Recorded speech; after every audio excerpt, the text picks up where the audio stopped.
창세기 31장 43절부터 49절 한 절씩 교독하겠습니다. 라반이 야곱에게 대답하여 이르되 딸들은 내 딸이요 자식들은 내 자식이요 양떼는 내 양떼요 네가 보는 것은 다 내 것이라. 내가 오늘 내 딸들과 그들이 낳은 자식들에게 무엇을 하겠느냐.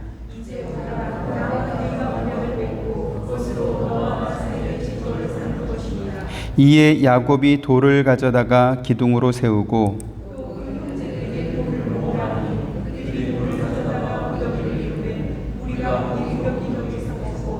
라반은 그것을 여갈사하두다라 불렀고 야곱은 그것을 갈르엣이라 불렀으니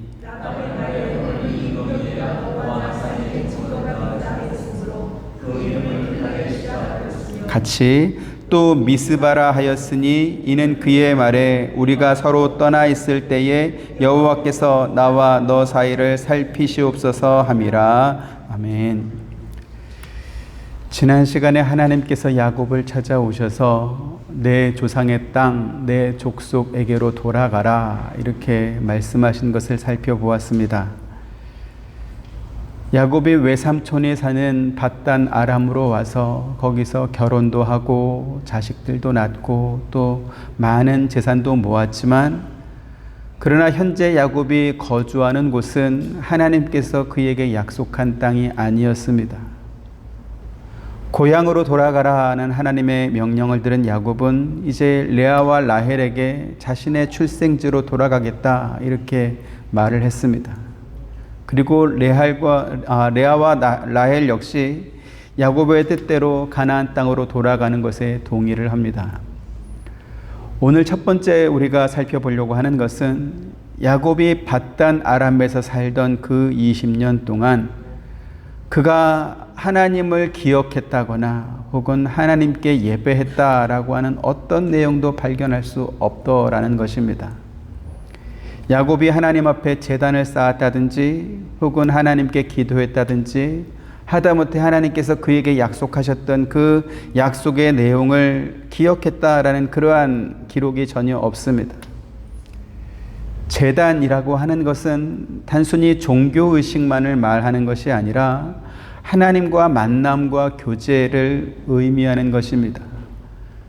성도가 하는 기도 역시 제단과 같은 의미입니다. 하나님과 만나고 교제하는 것, 그러한 것이 또 기도인 것이죠.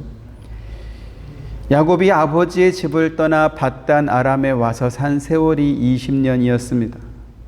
하나님께서는 익숙한 사냥꾼이었던 형의 분노를 피해서 밧단 아람으로 도망가는 이 야곱에게 네가 어디로 가든지 내가 너를 지키며 인도해 줄 것이다 라는 약속을 주셨습니다.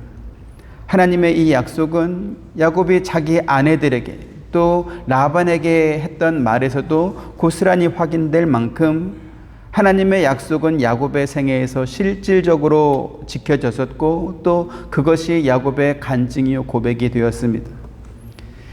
이처럼 하나님께서는 야곱에게 복을 주시고 그를 지켜주셨음에도 야곱은 하나님의 그 많은 도우심과 그 많은 복을 받으면서도 하나님께 제단을 쌓거나 하나님께 기도하는 일을 하지 않았더라는 것입니다.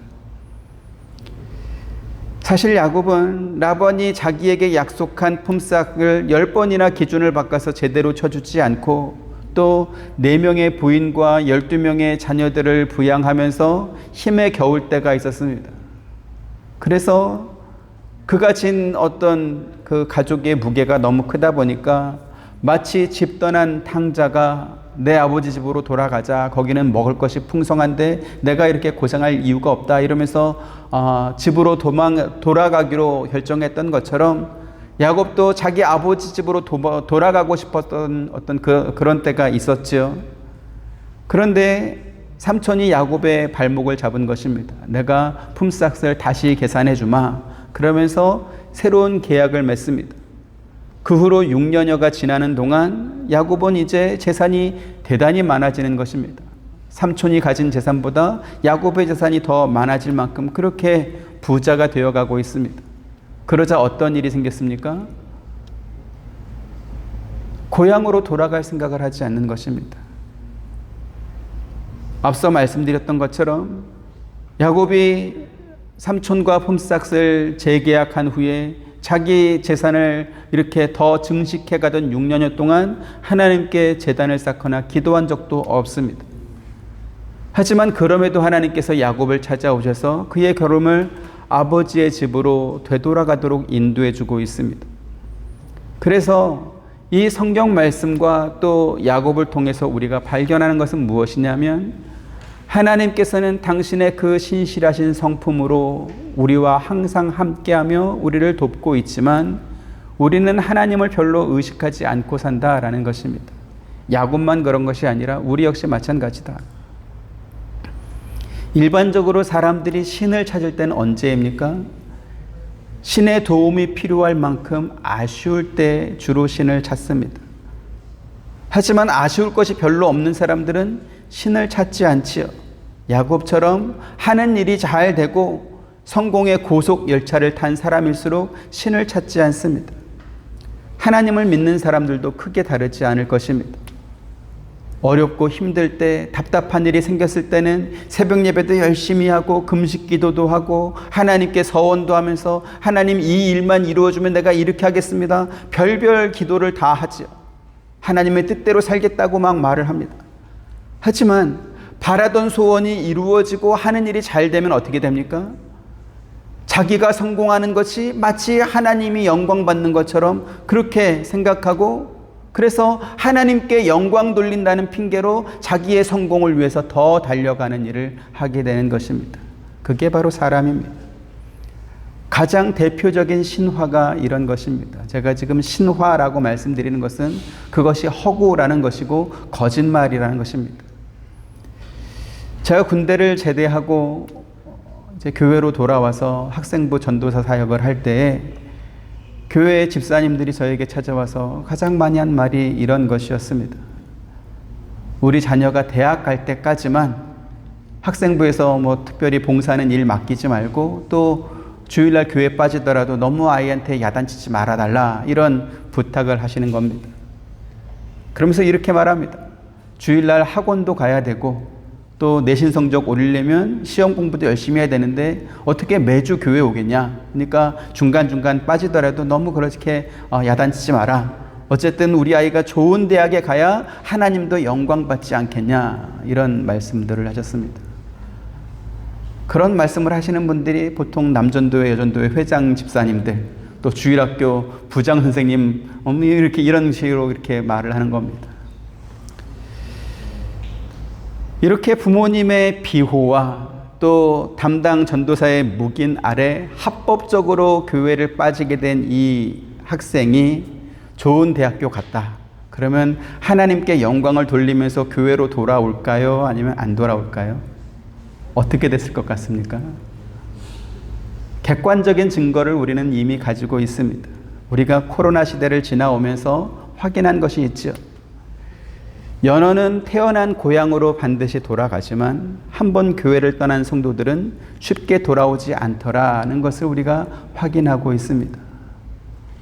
한국의 기독교 신문들을 보면 그 시기에 교회 문을 닫고 교회를 떠났던 성도들 중에 돌아온 사람이 60%가 채 되지 않는다고 합니다.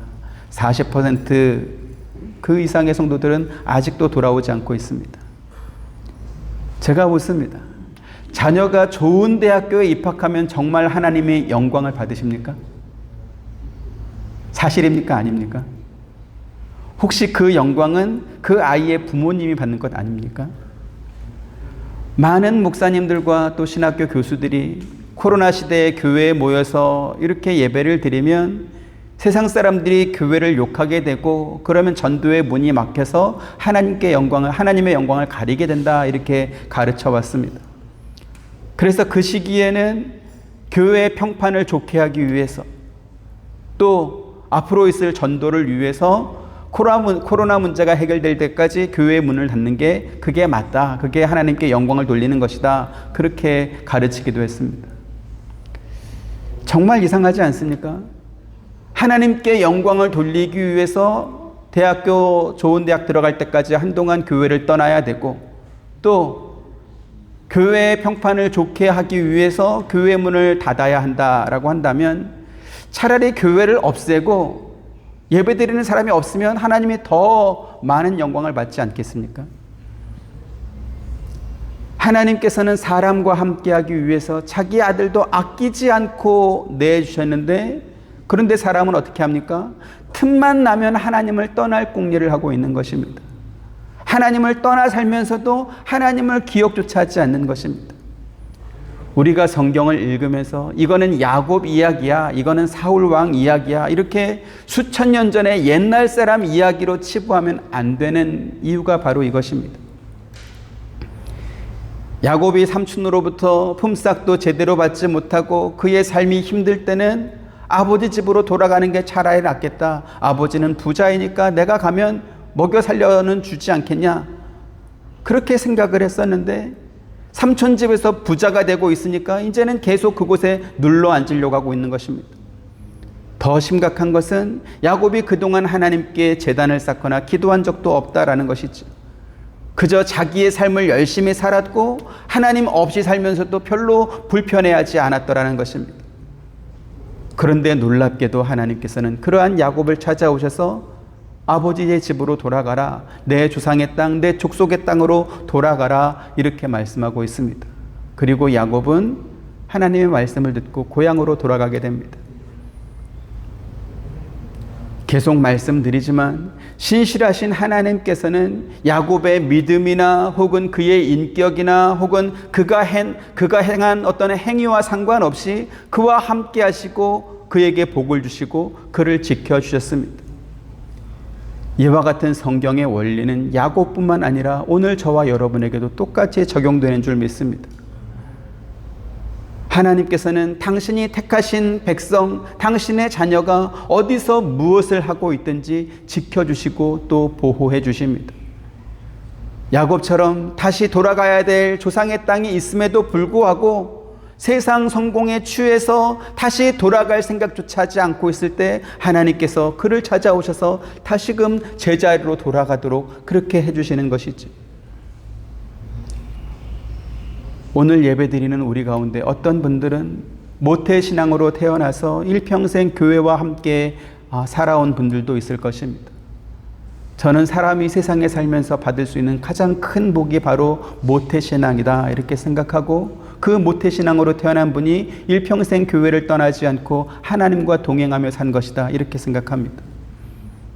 또 어떤 분들은 하나님을 전혀 모르고 살다가 혹은 아주 어린 시절에 잠시 교회를 나간 적은 있지만 그러나 오랫동안 잊고 살다가 다시 신앙생활을 시작하신 분도 있을 것입니다.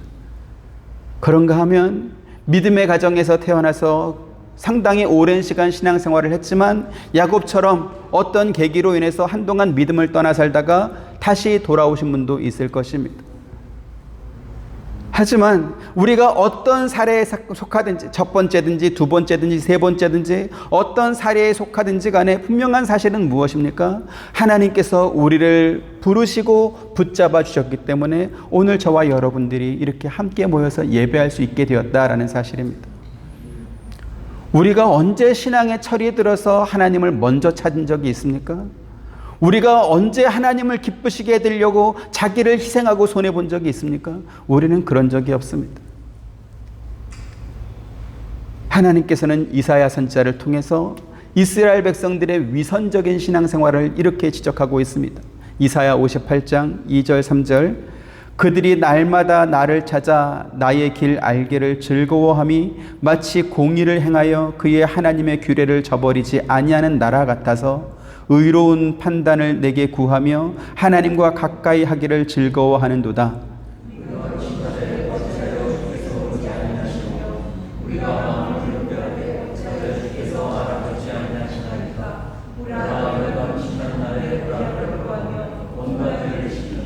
네, 지금 이스라엘 백성들이 하는 말이 뭡니까? 우리가 하나님께서 기뻐하시는 옳은 일을 행하고 하나님 말씀에 순종하며 날마다 하나님의 뜻을 알아가는 것을 정말 기뻐하는 그러한 신앙생활을 하고 있습니다. 우리가 이렇게 금식도 하고 있습니다. 그들은 자기들의 종교 행위가 하나님의 마음을 움직이기에 충분하다 이렇게 생각했기 때문에 왜 하나님 우리가 이렇게 금식 기도하면서까지 하나님께 나아가는데 하나님은 우리 소리를 안 들어줍니까? 이러면서 지금 따져 묻고 있습니다. 그러면 그들은 무엇 때문에 금식까지 하면서 하나님께 기도하고 있을까요? 4절 말씀 같이 봅니다. 시작. 보라, 너희가 금식하면서 논쟁하며 다투며 악한 주먹으로 치는도다. 너희가 오늘 금식하는 것은 너희의 목소리를 상달하게 하려는 것이 아니니라. 네, 여기 지금 너희가 금식하면서 논쟁하며 다투며 악한 주먹으로 서로 치는도다 이렇게 말씀하고 있습니다. 그들이 금식까지 한 이유가 뭐라고요? 다투고 싸우고 서로 주먹질해서라도 상대에게 이기고 싶어서 했습니다. 다시 말씀드려서 금식까지 하면서 하나님을 자기 편으로 만들고 싶은 거예요. 지금 내가 누군가랑 다투고 있고 싸우고 있는데 내가 이겨야 되지 않습니까? 그럼 어떻게 하면 이기겠어요? 하나님이 내 편이 되면 확실하게 이길 것 같은 거예요. 그래서 금식하고 있다라는 겁니다. 원래 금식이라고 하는 것은 죄를 회개하고 하나님의 말씀에 자신을 굴복시킴으로 인해서 내 안에 있는 죄의 본성은 꺾이고 하나님의 성품을 닮아가는 목적으로 금식하는 것입니다. 그런데 이사야 시대의 이스라엘 백성들은 어떻게 했다고요? 하나님을 위한다는 종교 행위를 하면서도 그것마저도 자기의 이익을 극대화하는 쪽으로 그렇게 사용했다라는 것입니다. 같은 하나님의 백성끼리 내가 저 사람을 이기기 위해서 금식해서 하나님을 내 편으로 만들어가지고 내가 너를 끝까지 밟아 누르겠다. 그렇게 금식을 사용하고 있더라는 것입니다. 5절 말씀 같이 보시죠. 시작.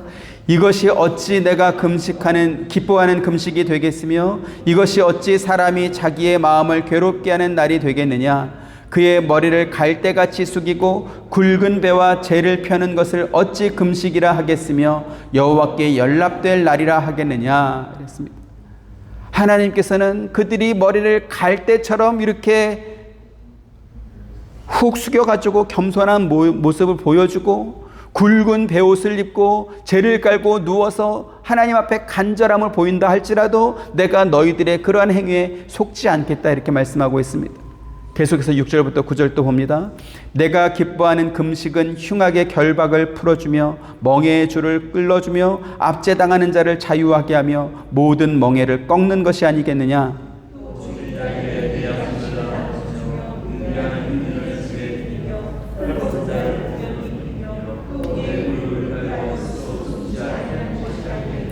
그리하면 내 빛이 새벽같이 비칠 것이며 내 치유가 급속할 것이며 내 공의가 내 앞에서 행하고 여호와의 영광이 내 뒤에 호위하리니.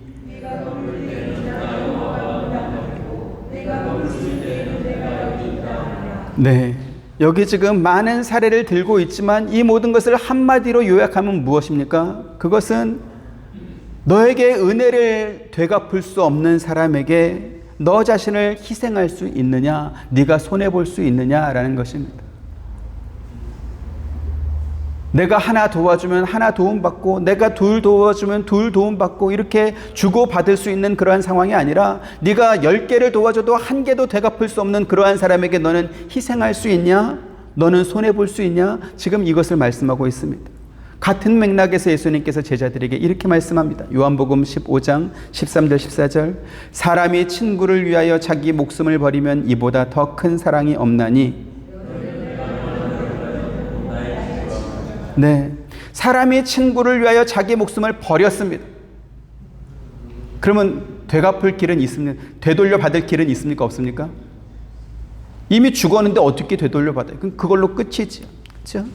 예수님의 이 말씀은 십자가 죽음으로 인해서 자기 백성의 죄를 대신 담당하실 예수님의 희생과 사랑을 암시하는 그러한 말씀이었습니다. 그러면서 제자들에게도 뭐라고 합니까? 너희도 내가 명하는 대로 행하라 이렇게 말씀하죠.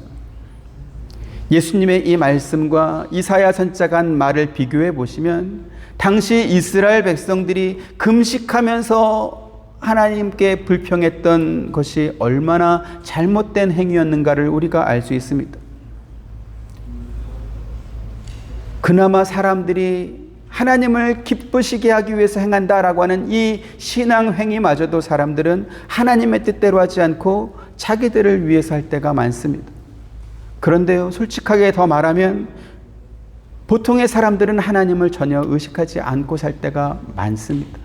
야곱도 그렇지 않습니까? 하나님이 주시는 복을 그렇게 받고 있으면서 심지어 자기를 고용한 삼촌보다 자기가 더 큰 부자가 되고 있으면서도 입으로는 내가 하나님이 나에게 이렇게 은혜를 줬다, 복을 주셨다라고 말을 하는데 그 하나님께 제단도 쌓지 않고 기도도 하지 않는 그러한 야곱을 우리가 보고 있지 않습니까?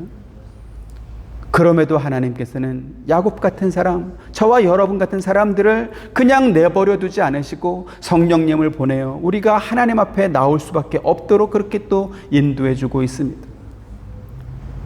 우리의 손을 붙잡아서 하나님 앞으로 나오게 하시고 사람이 자기 아들을 품에 안는 것처럼 우리를 안아서 하나님께서 주시는 복을 받게 해주고 있는 것입니다. 오늘 본문에 하나님께서 야곱을 그의 조상의 땅으로 인도하시는 이유가 바로 이것입니다. 그래서 오늘 세 번째로 우리가 확인해야 될 것은 왜 하나님께서는 야곱에게 내 조상의 땅, 내 족속에로 돌아가라 이렇게 말씀하시는지에 관한 것입니다.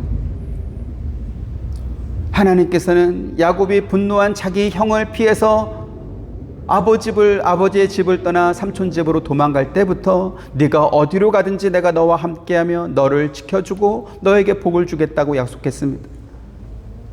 그리고 야곱은 밧단 아람에 살면서도 하나님이 주시는 복을 다 받았습니다. 그것은 오늘 우리가 읽은 창세기 31장에 야곱이 자기 부인들에게 했던 말과 또 자기 삼촌을 만나서 했던 말에 똑같이 지금 확인되고 있는 말입니다.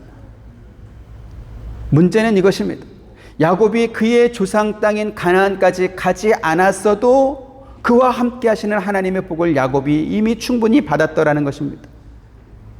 그리고 그렇게 충분한 복을 받고 나니까 고향으로 돌아갈 생각을 하지 않습니다. 만약에 야곱의 목적이 하나님의 복을 받는 것이면 밧단 아람에서 살든지 가나안 땅에 살든지 복 받는 것은 똑같습니다. 그러면 왜 야곱이 돌아가야 되는 것이죠?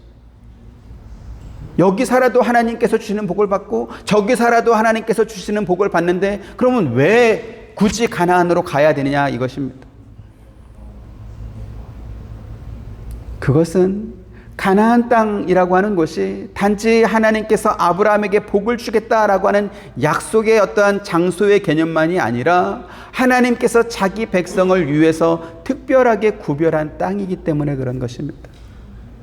만약에 하나님이 주시는 복만이 목적이라고 한다면 앞서 야곱에게 말했던 것처럼 어디로 가든지 내가 너와 함께하면 너에게 복을 주겠다라고 했으니까 상관없잖아요.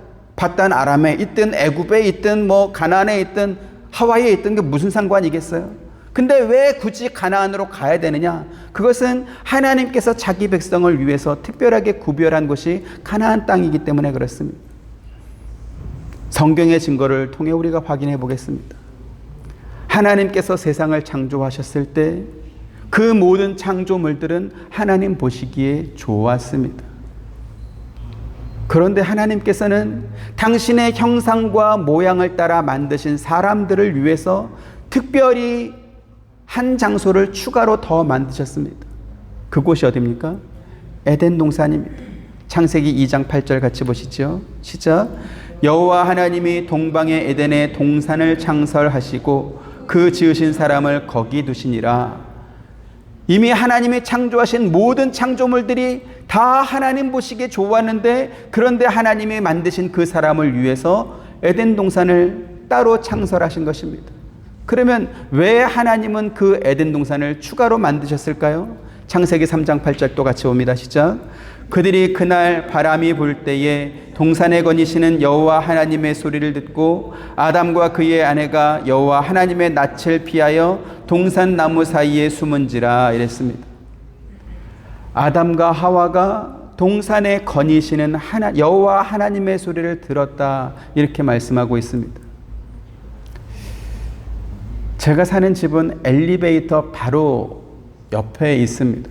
그래서 엘리베이터에서 내려서 현관까지 한 대여섯 걸음 걸으면 그냥 우리 집으로 들어갑니다.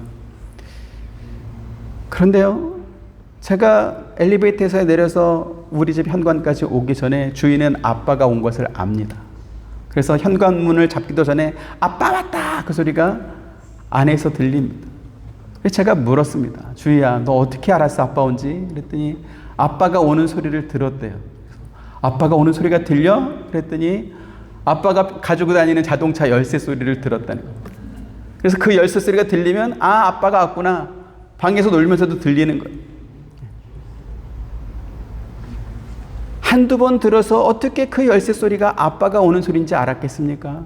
근데 그 소리를 자주 듣다 보니까 그 소리만 들리면 아, 아빠가 왔구나 알아채는 것입니다. 아담과 하와가 그런 것입니다. 바람이 불어올 때 들려오는 어떤 소리가 있더라. 그 소리는 하나님께서 오시는 소리다. 그러니까 아직 하나님의 모습이 나타나지도 않았는데 이 바람 불 때 하나님이 오시는 어떤 특별한 소리를 듣고 하나님이 오시는구나. 그리고 자기들이 죄를 졌으니까 나무 사이에 이렇게 숨은 것입니다. 에덴 동산은 어떤 곳이었습니까? 하나님께서 당신이 만든 사람과 만나고 교제하기 위해서 만드신 특별한 장소였고, 또 아담과 하와 역시 하나님이 오시는 소리만 듣고도 알 수 있는 그러한 친밀한 장소였다라는 것입니다. 그러나 그들이 죄를 범하여 하나님과 함께 살 수 없게 되자 하나님께서는 그들을 에덴 동산 밖으로 쫓아내시고, 그리고 다시는 그들이 돌아오지 못하도록 그렇게 만드셨습니다. 하나님께서 아브라함과 이삭과 야곱에게 주셨던 이 가나안 땅에 큰 흉년이 들게 되자 야곱의 11번째 아들이었던 요셉을 애굽의 총리로 만드시고, 그리고 야곱의 모든 가족들이 애굽에 가서 살도록 하셨습니다. 그리고 야곱의 자녀들은 그 애굽에서 430년을 살게 됩니다. 우리나라가 근대화되기 전에 바로 직전에 조선 왕조가 500년 역사를 가지고 있습니다. 물론 조선 이전에 고려 시대도 있었고 통일신라 시대도 있었고 삼국시대도 있었고 뭐 그전에 발해도 있고 고조선도 있고 많은 역사가 있겠지만, 그러나 대한민국의 정통성을 이야기할 때 보통은 조선 왕조까지만 이야기합니다. 그것은 조선 왕조 이전의 역사가 뭐 필요 없다 이런 것이 아니라 500년 정도만 해도 그 나라의 역사를 설명하는 데 충분하기 때문에 그런 것입니다. 같은 맥락에서 미국의 역사도요, 1620년에 잉글랜드의 청교도 신자 102명이 메이플라워를 타고 매사추세츠주에 도착한 것에부터 시작됩니다. 그렇게 따지면 미국의 역사도 불과 400년 조금 넘습니다. 이런 기준으로 보면 이스라엘 백성들이 애굽에서 430년을 살았습니다. 그러면 그 역사는 이스라엘의 역사라고 할 수 있습니까? 그러면 안 됩니까? 그래도 되죠. 그래도 충분합니다. 혹은 애굽이 이스라엘의 나라다 이렇게 말해도 뭐 딱히 틀린 말이다 이렇게 말하기는 힘들 것입니다. 하지만 하나님께서는 모세를 통해서 애굽왕 바로에게 내 백성을 내놓으라 라고 말씀했고, 그리고 하나님 말씀을 듣지 않는 바로 왕과 애굽 나라에 10가지 재앙을 내려서 끝내는 애굽 나라가 이스라엘 백성들을 다 내보낼 수밖에 없도록 하십니다. 다시 말씀드립니다. 하나님께서 야곱에게 네가 어디로 가든지 내가 너를 지키며 너에게 복을 주겠다라고 말씀하셨고 그 약속이 이루어졌습니다. 그리고 야곱의 자녀들을 애굽 땅으로 보내신 이가 하나님이십니다. 그리고 그곳에서 야곱의 자녀들은 430년을 삽니다.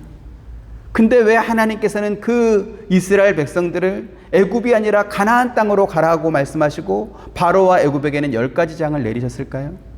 그 이유에 대해서 하나님께서 모세에게 이렇게 말씀합니다. 출애굽기 3장 12절 같이 봅니다. 시작. 하나님이 이르시되 내가 반드시 너와 함께 있으리라. 네가 그 백성을 애굽에서 인도하여 낸 후에 너희가 이 산에서 하나님을 섬기리니 이것이 내가 너를 보낸 증거니라. 아멘. 이스라엘 백성들이 애굽에서 하나님을 섬길 수 있습니까? 없습니까?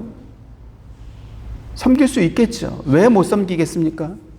천지를 창조하신 하나님이시고 당시 초강대국이었던 그 애굽에 10가지 재앙을 내실 만큼 하나님은 능력이 있는 분이시고 하나님의 통치도 효력 있게 영향을 끼치고 있습니다.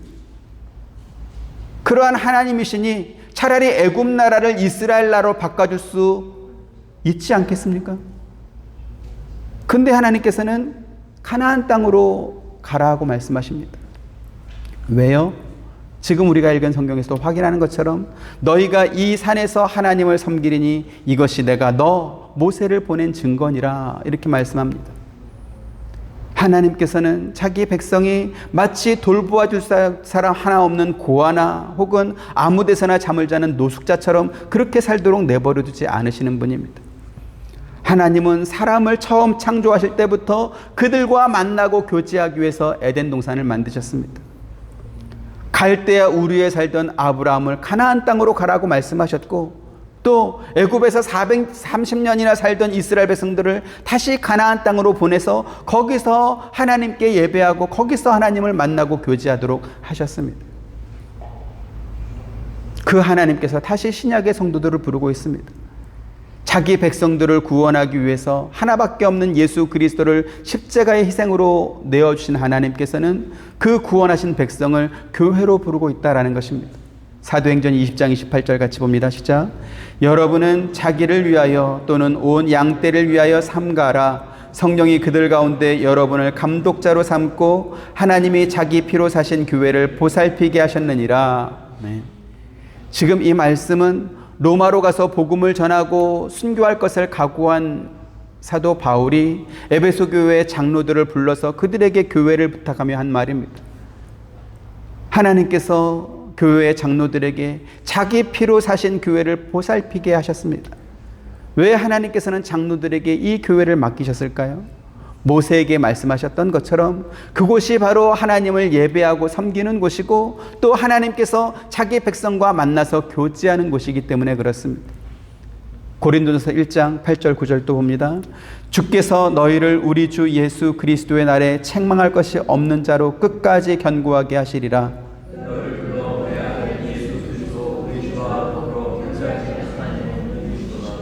네, 교회는 뭐 하는 곳이라고요? 그의 아들 예수 그리스도 우리 주와 더불어 교제하는 곳이다. 그렇게 하신 하나님은 미쁘시도다 말합니다. 하나님께서는 죽은 자들 가운데서 예수 그리스도를 다시 살리시고 하나님 오른편에 앉히신 후에 만물을 그의 발 아래 복종케 하셨습니다. 그리고 하나님께서는 그리스도를 만물 위에 교회의 머리로 삼으시고 또 교회를 그의 몸으로 삼으신 후에 그곳에 모인 성도들이 그리스도의 충만한 데까지 자라도록 그렇게 역사하신다. 이렇게 성경은 말씀합니다. 에베소 1장 20절부터 23절. 그의 능력이 그리스도 안에서 역사하사 죽은 자들 가운데서 다시 살리시고 하늘에서 자기의 오른편에 앉히사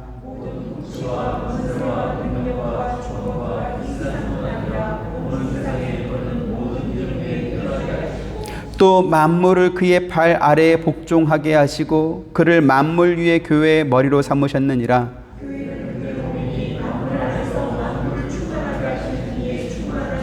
아멘.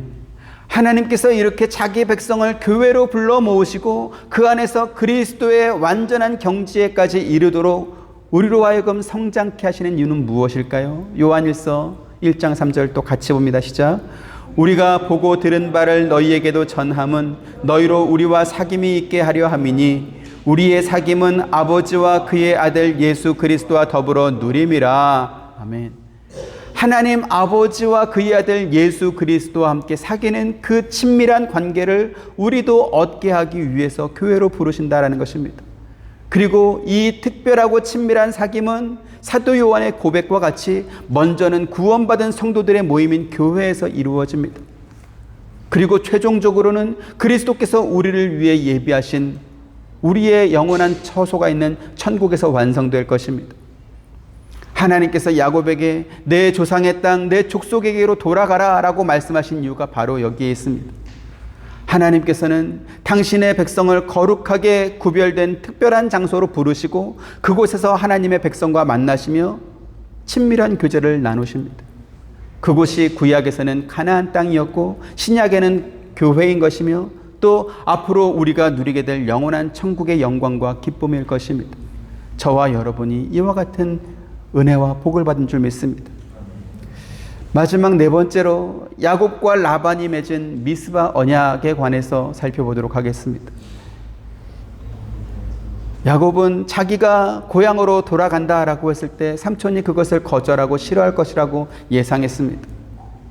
이미 6년 전에도 그곳을 떠나겠다라고 했을 때 삼촌이 붙잡은 적이 있었고, 또 라반이 야곱에게 한 말처럼 여호와께서 너로 말미암아 내게 복을 주셨다, 그것을 내가 깨달았다라고 할 만큼 라반에게 있어서 야곱은 복덩이였기 때문에 그를 내주지 않을 것을 안 것입니다. 결국 야곱은 삼촌이 많은 양들을 끌고 양털을 깎으러 간 그 기간에 자기의 아내들과 자녀들과 모든 소유를 이끌고 삼촌 집을 떠나게 됩니다. 야곱의 이와 같은 모습은 하나님께서 내가 너와 함께하고 내가 너를 지켜주겠다라고 하셨던 그 약속을 야곱이 믿지 못하는 여전히 초보와 같은 그의 믿음의 상태를 보여주고 있습니다. 이사야 52장 12절 한번 보시죠. 시작. 여호와께서 너희 앞에서 행하시며 이스라엘의 하나님이 너희 뒤에서 호위하시리니 너희가 황급히 나오지 아니하며 도망하듯 다니지 아니하리라. 아멘. 참 위로가 되고 든든해지는 그러한 말씀이 아닌가 합니다. 하나님께서 지키시고 보호하는 백성들은 당황스럽거나 도망쳐야 될 일을 당하지 않는다는 것이죠. 왜 당황하고 왜 도망치게 됩니까? 치명적인 약점을 붙잡히거나 혹은 명백한 패배가 예상되는 그러한 상황에서 우리는 당황하게 되고 또 도망치게 되는 것 아니겠습니까? 그런데 압도적인 군사력이 있다면 예측하지 못한 습격을 받을지라도 당황하지 않을 것입니다. 도망치지 않을 것입니다.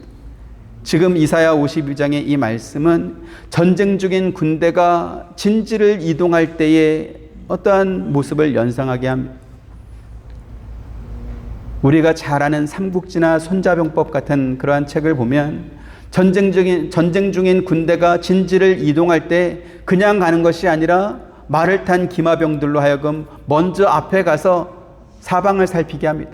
혹시 적군이 매복해 있지는 않는지, 혹은 가까운 곳에 적군이 진지를 구축하고 있지 않은지, 싸울 준비 태세를 갖추고 있지 않은지, 그래서 빨리 갔다 올 수 있는 말을 타고 이렇게 척후병을 먼저 보냅니다. 그래서 앞서 살펴봤던 군대가 돌아와서 이상 없습니다. 그러면 척후병이 확인한 그 길로 본진이 이렇게 따라갑니다. 근데 더 중요한 건 후진입니다. 맨 뒤에 남아서 혹시나 모를 적군의 습격을 대비하기 위해서 뒤에 오는 후진 부대가 이제 앞에 간 척후병과 본진을 지켜주는 것이지.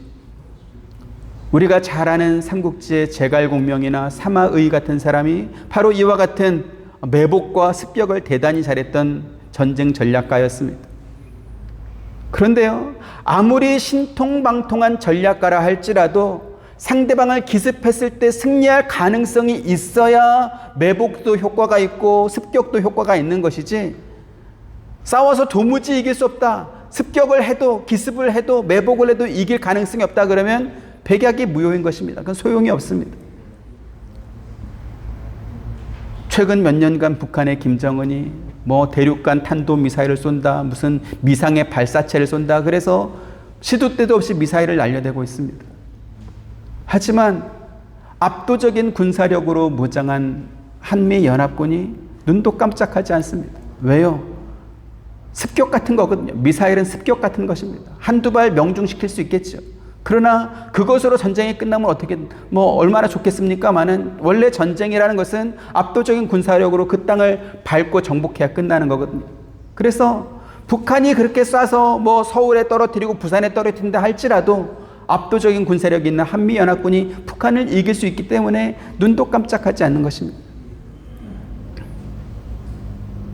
라반은 야곱이 자기 가족들을 이끌고 그곳을 떠난 것을 사흘 뒤에 알게 되었습니다. 그리고 사람들을 모아서 야곱을 추격했습니다. 그런데 라반이 야곱 일행을 따라잡기 바로 전날 밤 하나님께서 그에게 나타나셔서 네가 어떤 방법으로든지 야곱을 위협하지 말라, 이러한 경고를 주십니다. 오늘 본문 29절 같이 보시죠. 너를 해할 만한 능력이 내 손에 있으나 너희 아버지의 하나님이 어젯밤에 내게 말씀하시기를 너는 삼가 야곱에게 선악간에 말하지 말라 하셨느니라, 이랬습니다. 지금 이 말씀은 우리가 앞서 읽었던 이사야 52장 말씀이 야곱에게 이루어졌음을 증명합니다.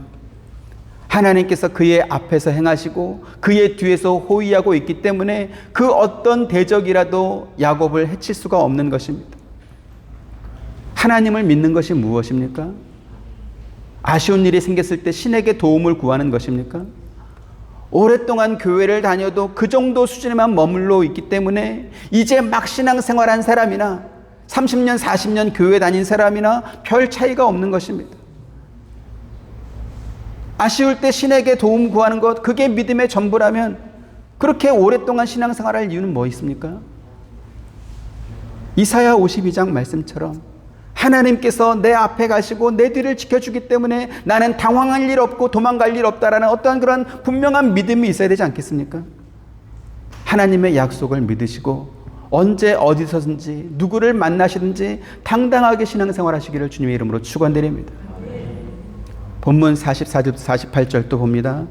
이제 오라 나와 네가 언약을 맺고 그것으로 너와 나 사이에 증거를 삼을 것이니라. 또 그 형제들에게 돌을 모으라 하니 그들이 돌을 가져다가 무더기를 이루매 무리가 거기 무더기 곁에서 먹고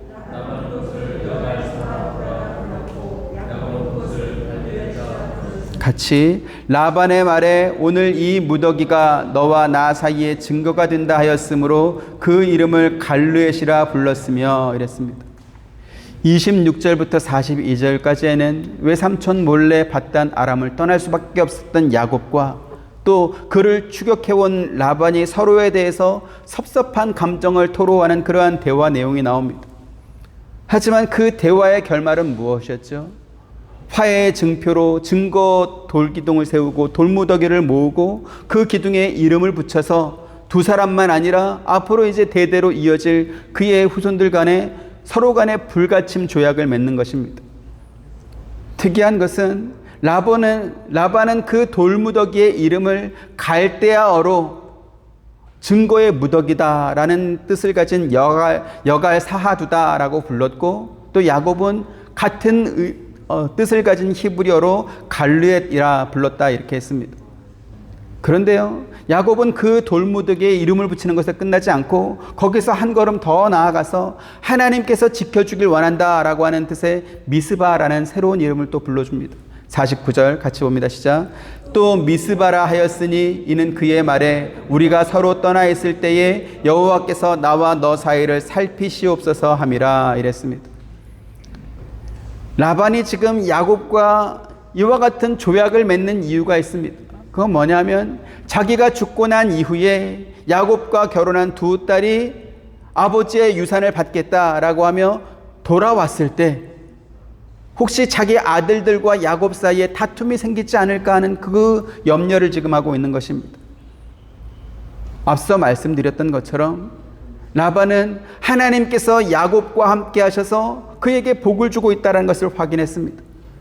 그리고 야곱은 이제 시간이 가면 갈수록 그의 세력은 점점 더 강해질 것입니다.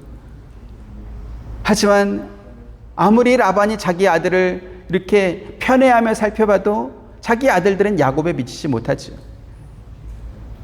지난 시간에 우리가 확인했던 것처럼 라반이 야곱과 새로운 품삯 기준을 정해서 양무리와 염소들 가운데 검은 것이나 또 얼룩얼룩 무늬가 있는 것이나 점 있는 것이나 그것만 야곱의 품삯이라고 해가지고 자기 두 아들에게 맡겨서 사흘길을 떨어진 곳에다가 거기서 이제 치게 했습니다. 만약에 그러한 것들이 자기 것보다 많았다면 절대 그런 계약을 하지 않았겠죠. 흰 양과 흰 연소는 너무 많지만 그렇게 특이한 것들은 얼마 안 됐기 때문에 그것을 야곱의 품삯으로 주지 않았겠습니까? 그리고 자기의 두 아들에게 그 야곱의 재산을 맡아라 이렇게 맡긴 것입니다. 왜요? 그들의 능력이 많은 양무리 염소들을 칠 수 있는 능력이 아니라는 것을 알고 있었기 때문인 것입니다. 그런데 자기가 죽고 난 이후에 지금보다 훨씬 더 강성해진 야곱이 두 딸의 유산을 받겠다고 밧단 아람으로 와서 내놓으라. 그러면 유산만 가져갈지 아니면 모든 재산을 다 가져갈지 어떻게 알겠어요? 그래서 지금 증거 무더기로 삼아서 서로 오가지 말자 지금 이러한 계약을 맺는 것입니다. 그러면 야곱은 왜 이와 같은 계약을 맺을까요? 바로 미스바라고 하는 이름에 그 답이 있습니다. 야곱은 하나님께서 자기를 찾아오셔서 돌아가라 라고 말씀하셨던 그 조상의 땅이 야곱 자신과 자기 후손들에게 준 땅이라는 것을 알고 있었습니다. 그리고 다시 내가 밧단 아람으로 돌아오지 않겠다라고 하는 것을 미스바라는 이름으로 지금 다짐하고 있는 것이죠. 비록 야곱이 밧단 아람에서 큰 성공을 이루긴 했지만 그곳은 야곱이 살 곳이 아니었습니다. 그리고 야곱은 자기를 추격해온 외삼촌을 보면서 다시 한번 거기는 내가 살 땅이 아니구나라는 것을 확인하고 있는 것입니다. 오늘 저와 여러분에게 필요한 것이 바로 이 미스바 언약의 정신인 줄 믿습니다. 누가복음 9장 62절 같이 보시죠. 시작. 예수께서 이르시되 손에 쟁기를 잡고 뒤를 돌아보는 자는 하나님 나라에 합당하지 아니하니라 하시니라 이랬습니다. 예수님을 믿는다라고 하면서도 우리의 관심과 우리의 목표가 여전히 세상에 속한 것에 있다면 그것을 어떻게 우리가 믿음이라고 말할 수 있겠습니까? 그래서 야곱의 이 단호한 결단이 오늘 저와 여러분에게도 필요한 줄 믿습니다. 열왕기상 18장 21절 같이 봅니다. 시작. 엘리야가 모든 백성에게 가까이 나아가 이르되 너희가 어느 때까지 둘 사이에서 머뭇머뭇하려느냐. 여호와가 만일 하나님이면 그를 따르고 바알이 만일 하나님이면 그를 따를지니라 하니 이랬습니다. 머뭇머뭇하면서 양쪽 사이에서 이렇게 재보면서 어느 쪽이 나에게 유리한지 이렇게 재보는 신앙은 참된 믿음이라고 할 수 없을 것입니다. 비록 야곱이 밧단 아람에서 큰 성공을 이루었지만 한 번 떠나온 그 땅을 다시 돌아가지 않겠다라는 그러한 마음으로 미스바라는 이름을 지어주고 여호와께서 나를 살피시옵소서 지금 그렇게 말하고 있습니다. 오늘 저와 여러분도 이 미스바 이름과 같이 하나님께서 나의 믿음을 살펴보옵소서. 나의 마음이 둘 사이에서 머뭇머뭇하고 쟁기를 잡고 뒤를 돌아보는 것이 아니라 이제는 하나님만 바라보며 나아가겠습니다. 이렇게 하나님께 나아가는 저와 여러분 또 우리 한빛 장로교회 되시기를 주님의 이름으로 축원드립니다. 은혜로우신 아버지 하나님 감사합니다. 야곱의 믿음이 형편없고 그가 하나님의 도우심과 복을 받고 있으면서도 하나님께 제단을 쌓거나 기도하지도 않았음에도 불구하고 하나님께서 그를 찾아오셔서 그를 부르시고 다시금 하나님의 약속의 땅으로 인도하시는 것을 성경을 통해서 확인해 봅니다. 그렇게 야곱이 약속의 땅으로 돌아올 때 다시는 내가 밧단 아람으로 돌아가지 않겠노라 라고 하는 그러한 의미로 미스바 언약을 맺고 있습니다. 오늘 우리도 우리의 모든 관심과 우리의 욕심이 세상에 속하지 않고 하나님께 속했다라고 하는 그러한 의미로 미스바의 언약을 다시 한번 우리의 마음에 새기길 원합니다. 둘 사이에서 머뭇머뭇하고 갈팡질팡하며 계속해서 뒤를 돌아보는 그러한 연약한 신앙이 아니라 이제는 하나님께서 우리와 함께 하시니 어떤 악한 자도 건들지 못하는 그러한 담대한 신앙을 가지고 나아가는 우리 모두가 되도록 은혜 더하여 주옵소서. 예수님의 이름으로 기도합니다. 아멘. 지금은 우리 주 예수 그리스도의 은혜와 하나님의 크신 사랑과 보혜사 성령님의 감화감동 교통하심이 주의 말씀을 듣고 나아가는 사랑하는 모든 성도님들의 머리 위에와 가정과 생업과 하시는 모든 일들 가운데 지금부터 영원토록 함께 있기를 축원하옵나이다. 아멘.